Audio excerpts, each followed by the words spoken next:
Data 28 janar, Zanafila, kapitulli 29.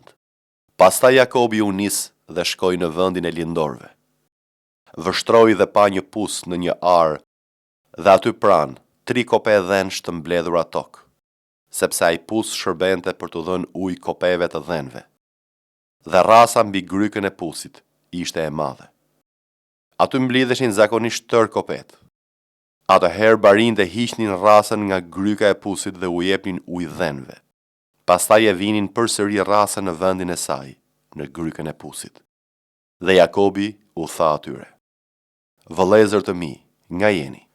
Ata u përgjigjen: "Jemi nga Harani." Atëherë ai u tha atyre: "E njihni ju Labanin, birin e Nahorit?" Ata u përgjigjen: "E njohim." Ai u tha atyre: "A është mirë ai?" Ata u përgjigjen: "Është mirë, dhe ja bia e tij Rakela, e cila po vjen me delet." Ai tha: "Ja është ende ditë e plot dhe nuk ka ardhur koha për të mbledhur bagtin. Jepuni ujë deleve dhe pastaj I çoni të kullosin." Por ata u përgjigjen: "Nuk mundemi derisa të gjitha kopet të mblidhen e të kemi hequr rasën nga gryka e pusit. Atëherë do t'u japim ujë deleve." Ai po vazhdonte të fliste me ta kur arriti Rakela me delet e të atit, sepse ajo ishte një baresh. Kur Jakobi pa Rakelën, bien e Labanit, vëllait e nënës e tij dhe delet e Labanit, vëllait e nënës e tij, ai u afrua, e hoqi rasën nga gryka e pusit dhe I dha ujë kopes së Labanit, vëllait e nënës e tij. Atëherë Jakobi puthi Rakelën, ngriti zërin dhe qau.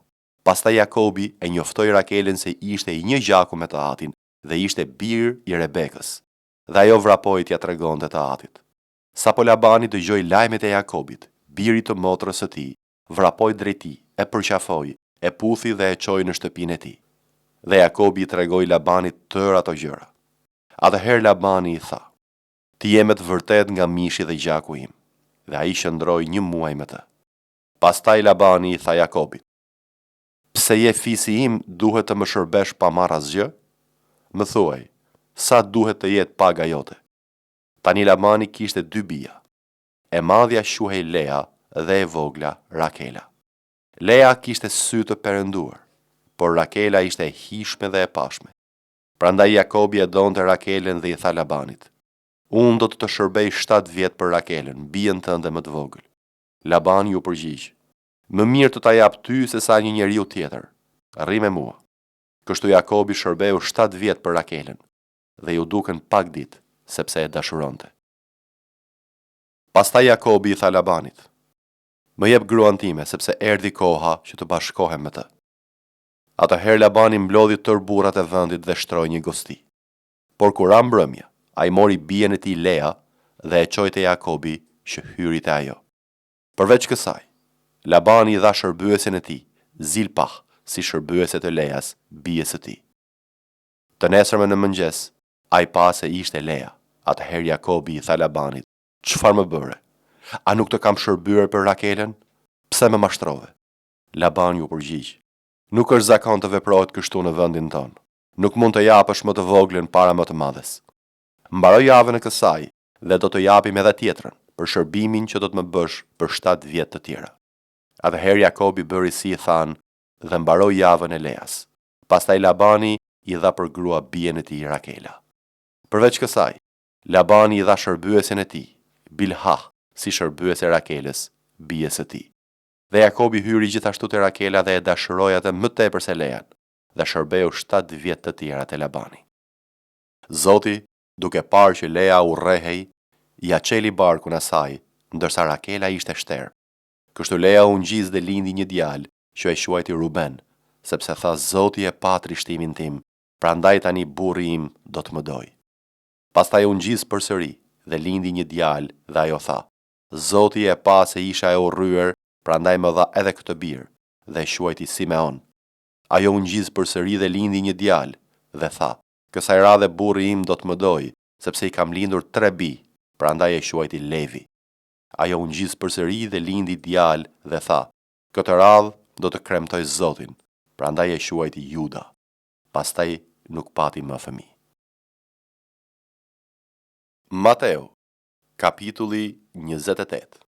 Por pas shabatit, kur po zbardhte dita e parë e javës, Maria Magdalena dhe Maria tjetër erdhen për të parë varrin.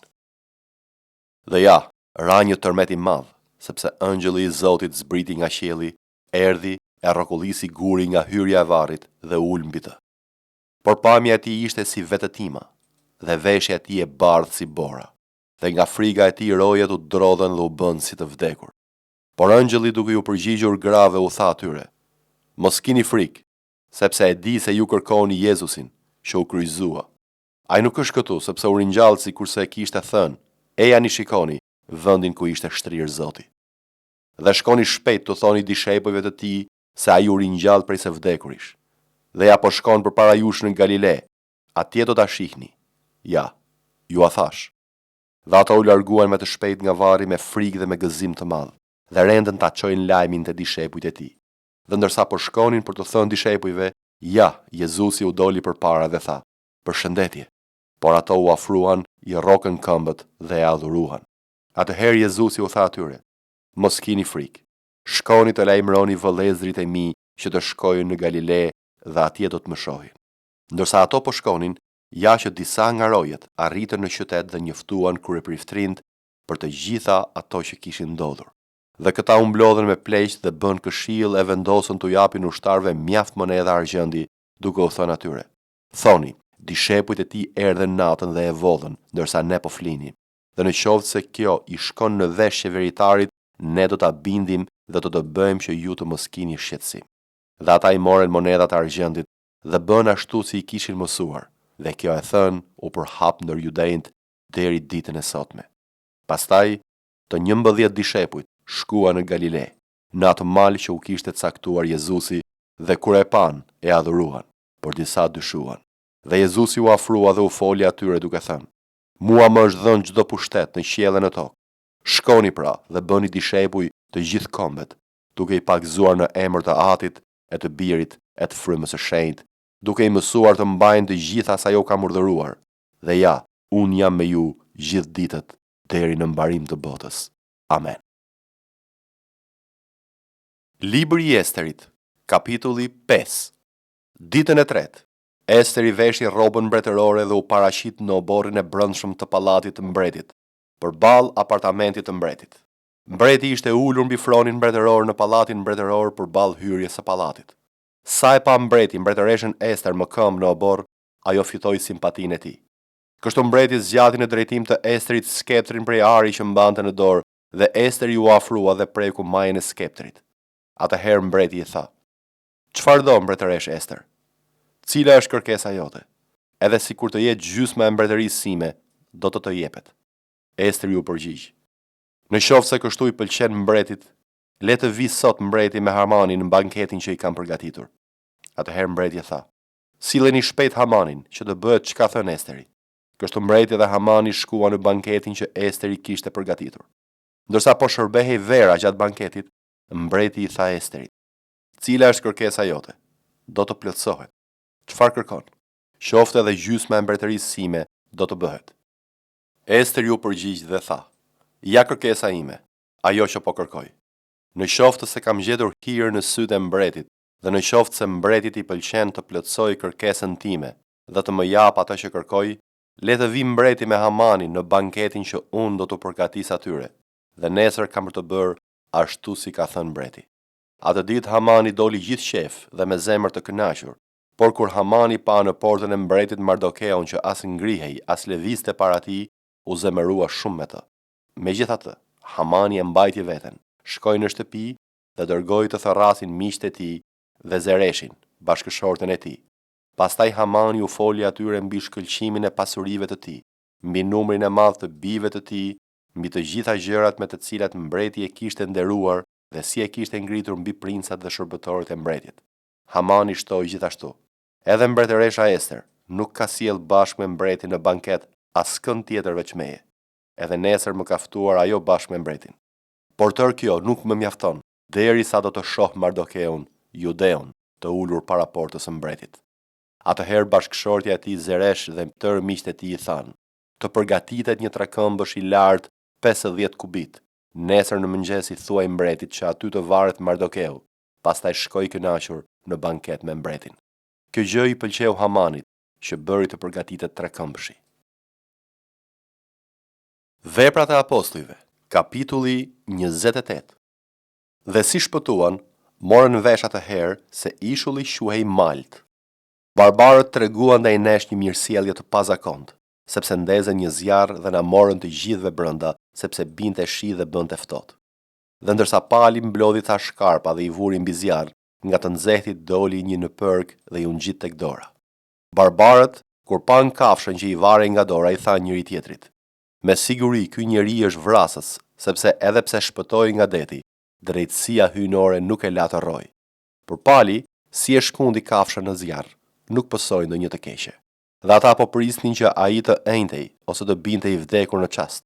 Por mbasi priten shumë kohë dhe panë se nuk po i ndodhte asgjë e pazakontë, ndryshuan mendim dhe thanë se ishte perëndi.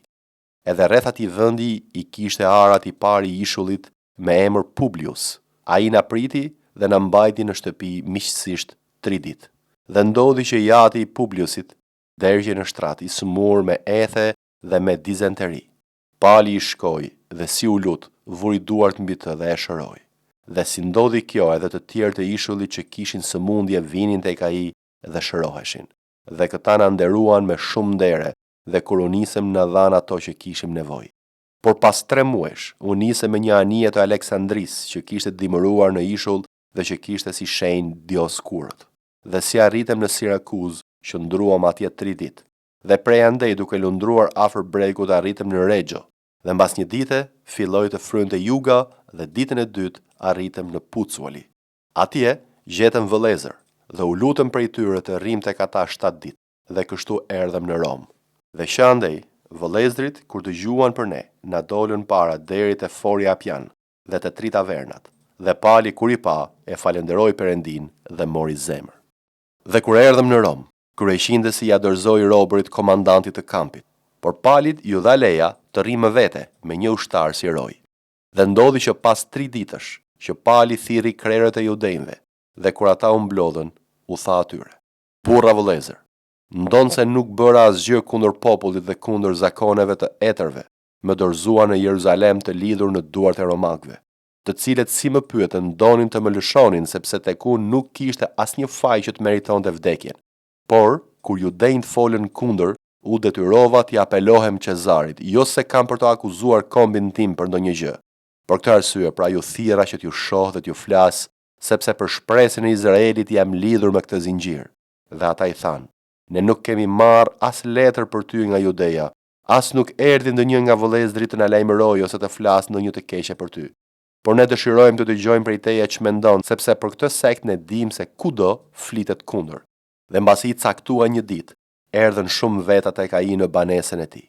Dhe ai u shtjellonte dhe u dëshmonte mbretërinë e Perëndisë, dhe me anë të ligjit të Mojsiut dhe të profetëve kërkonte t'i binte për gjëra që i përkasin Jezusit, që nga mëngjesi e deri në mbrëmje. Dhe disa bindeshin nga ato që u thoshte, por të tjerë nuk besonin. Dhe duke mos qenë në një mendje njëri me tjetrin, u larguan pasi pali u tha një fjalë.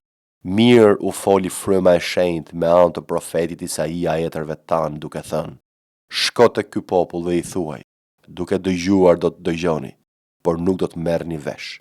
Edhe duke parë do të shihni, por nuk do të kuptoni, sepse zemra e këtij populli është bërë e pandjeshme. Ata janë bërë të rënd nga veshët për të dëgjuar dhe kanë mbyllur sytë e tyre që të mos shohin me sy dhe mos dëgjojnë me vesh dhe të marrin vesh me zemër dhe të kthehen dhe unë t'i shëroj. Ta dini pra se shpëtimi i Perëndisë ju dërgua kombeve dhe ata do të dëgjojnë. Dhe si tha këto, judejt ikën dhe patën debat të madh me njëri tjetrin. Dhe pali ndenjë plot 2 vjet në shtëpinë që kishte marrë me qira dhe priste të gjithë ata që i vinin tek ai, duke predikuar mbretërinë e Perëndisë dhe duke mësuar gjërat e Zotit Jezu Krisht me shumë guxim dhe pa u penguar.